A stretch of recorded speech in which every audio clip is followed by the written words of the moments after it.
Welcome to Lessons in Dyslexic Thinking, conversations with some of the world's most inspiring dyslexics, where we learn what dyslexic thinking is and how we can employ it to change the world.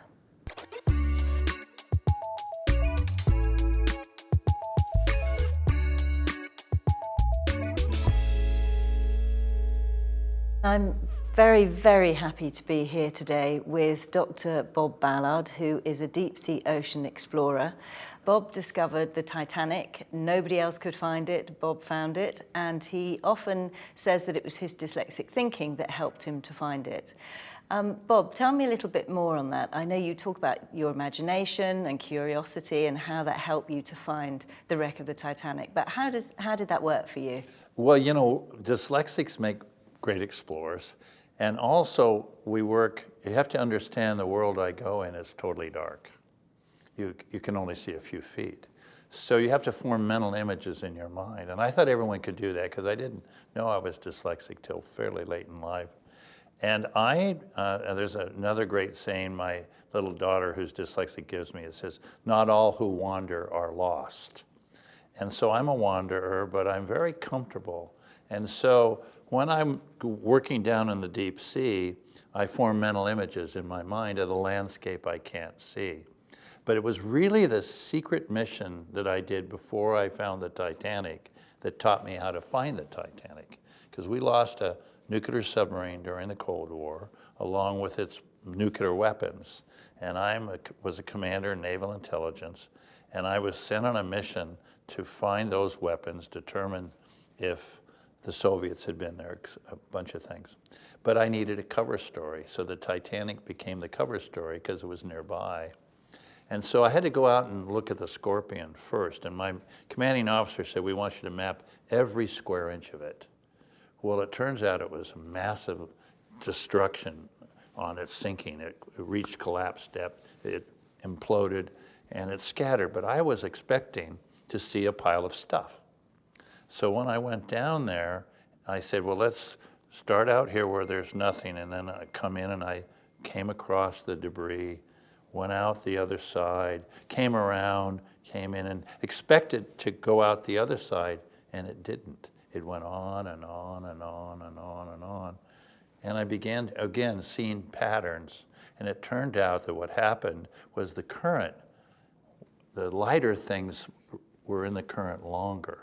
So they took longer for them to fall, much like the Lockerbie, Scotland, where you saw the debris just scattered out. But it turns out to be pure physics. The heavy goes first, the next heaviest, and so I thought, well, didn't the Titanic do the same thing? So I imagined the sinking of the Titanic, and there was a witness who said it broke in half, and so I said, I'll wonder if it did the same thing.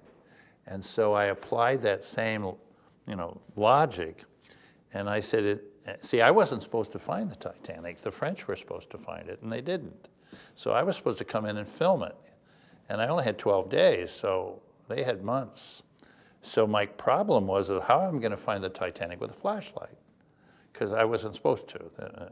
So I said, well, let's go down with a flashlight, and we'll look for the debris. And so I ran all the numbers and figured out that the Titanic hit the iceberg. It broke in half, things scattered. But then what direction do I search?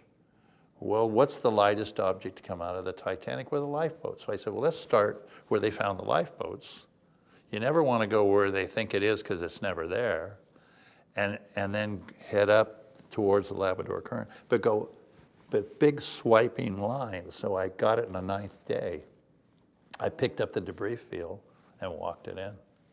So it's just a way of thinking out of the box because we don't like the box. The box we were brought up in was written by non-dyslexics, and so we don't like the box. Yeah, it's not a good place, the box, We're always out of the box. In fact, most wealthy entrepreneurs are dyslexic. And like I say, in my business, working in total darkness, I'm not lost at all. And when did you want to become an explorer? Was there a point in your childhood? There was. It was when I was 12 years old. I hadn't read the book 20,000 Leagues Under the Sea, but Disney released the movie 20,000 Leagues Under the Sea, and I was 12 years old. And I went to see the movie, and I came home, and parents will always say, "What do you want to be when you grow up?" And I said I wanted to be Captain Nemo. And they didn't laugh. You should never laugh at a child's passion. It's the cruelest thing you could do. So then they worked with me on it. They said, "Well, tell me more about I said, "A submarine." And they said, "Well, I lived in San Diego." And they said, "Well, let's go down and look at a submarine." Now this is, in the 50s when I saw the movie. And so it was a diesel submarine. I went aboard and I said, "I want to be in submarines." And I went on to become a naval officer and served in deep diving submarines for 30 years. And so they said, "But the Nautilus was more than a submarine." I said, "You had a window, and it opened like the iris of a lens, and you could see the bottom of the ocean." And the movie, I got fixated with the fact that the ocean had a bottom, because I'd grown up looking out at the waves and an endless horizon. But when I saw the movie, in the movie they were walking on the bottom, and I just thought that was amazing. They had these big heavy helmets, and they were walking on the bottom, and I became fixated with the bottom of the ocean. So they said, "Well, let's right up from where I was living was the largest oceanographic institution in the world, Scripps." And I went up there and I fell in love and wanted to be a marine geologist. So fundamentally, I just followed my dream to be in a submarine looking at the bottom of the ocean, and the rest is history. So what do you think that little boy would think about what you're doing now? Well, this little boy is still sitting here. I decided, why do I want to ever grow up? And so my biggest challenge was as a child, was to channel my energy in a positive way. I have a son also with dyslexia. And when he would brush his teeth in the morning, I had a little sign on the mirror. And it said, "My body is like a race car, but when I learn how to drive it, I'm going to win lots of races." So it was all about how to package energy and funnel it in a constructive way, and just develop skill sets. One thing I do is I can hyper-focus, and hours can go by, but then I sort of get a little excited. So I have a puzzle board on a table in my office, and I go over to the puzzle board. And my wife, who's not dyslexic, makes sure there's always a puzzle, and with no cover on it, so you don't see anything. And you pour it out, and then you have to figure it out. In fact, she even commissioned a puzzle. Now think about this. She commissioned a 1,000-piece puzzle that had no edges. They took the edges away. It had holes in it that couldn't be filled, pieces that were worthless and went nowhere, and every piece was blue. And I did it. Wow. So it tends to calm me down. And so when I go over there, I'm just, picking up puzzle pieces. I can then calm down and clear my mind, and then I go back. And the key is mostly over there and only 10 minutes of puzzling. And so I do that pattern, and I can sustain that indefinitely to manage my energy in a positive way. Very relaxing. It sounds very relaxing, very sort of... Well, and I found that we have a conscience and a subconscious. And the subconscious is smarter than the conscious, and it doesn't sleep. And so what I learned when I was studying for school, I would come back and I could barely read my notes. And I would type them up. This is in the old days. I would type up my notes, and then I would, at night before an exam, I'd lay in bed and look at my notes and look at my notes and then fall asleep, and they were memorized. And so when I went in to take an exam, I felt like sort of had a cheat sheet or something, because I'd see the question, I'd close my eyes and read the answer. I don't know if that's cheating, but it was in my head. I didn't. If it's in your head, it's not cheating. Yes, and I just learned that I could, this amazing visual power. I didn't realize that, I thought everyone could do what I did. But that's what got me through school, was memorizing everything. Yeah, again, that's the dyslexic thinking skill, and it's amazing for dyslexic people, because we don't often realize, we just think we're good at things. We don't realize that we're better at them than other people because it's our dyslexic thinking. We think, well, everyone can do that, and then discovered they can't. And I see things that people, aren't we looking at the same thing? And they don't see what I see. I so much fun with my wife saying, what do you see? And she describes it and say, you're kidding. Now, in many ways, that's complimentary. It's sort of like left eye, right eye.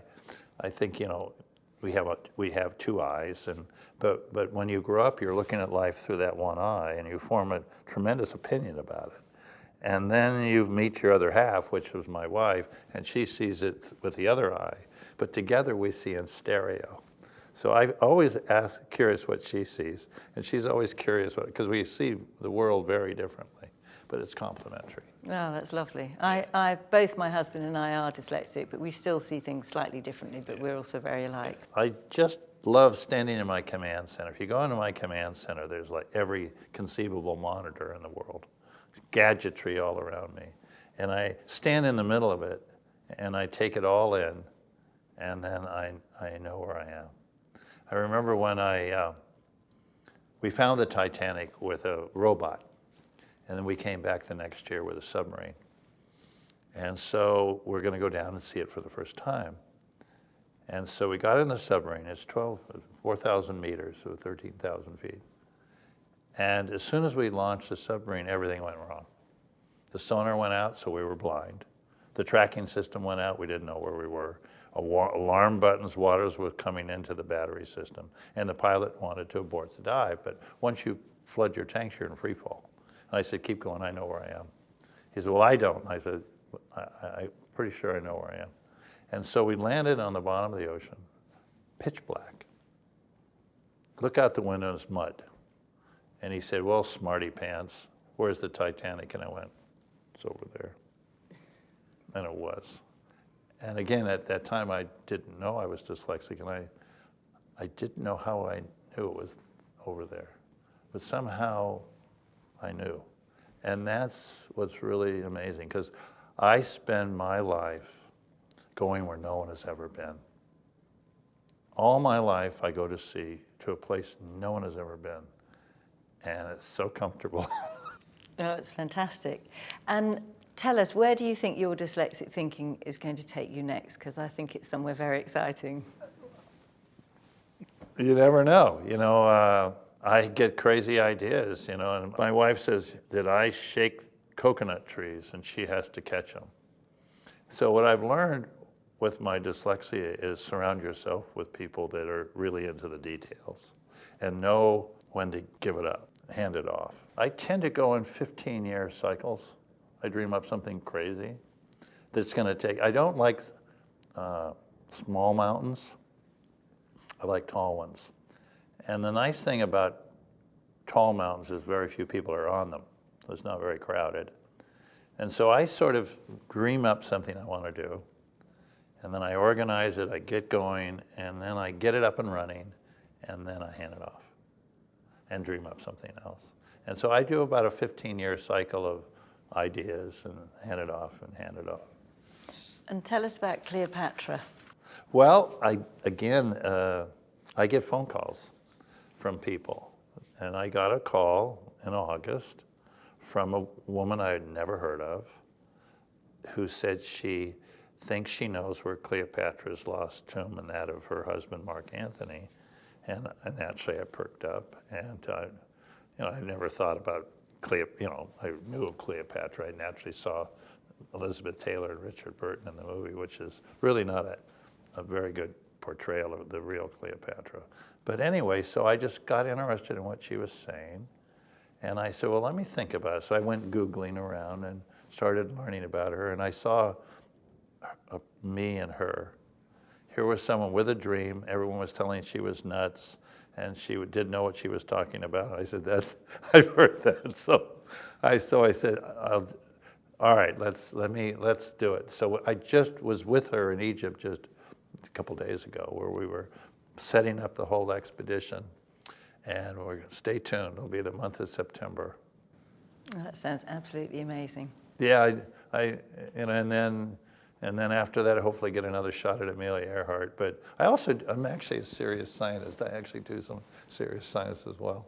I've been in academia all my life, but I love fun things. Wonderful. Oh, it's fascinating hearing all about your dyslexic thinking. So one last question. What would your advice be to young dyslexics in terms of, is there anything that you'd love them to know that you didn't know when you were growing up? A couple things. That failure is the greatest teacher you will ever meet. I mean, you run into the wall and it knocks you down.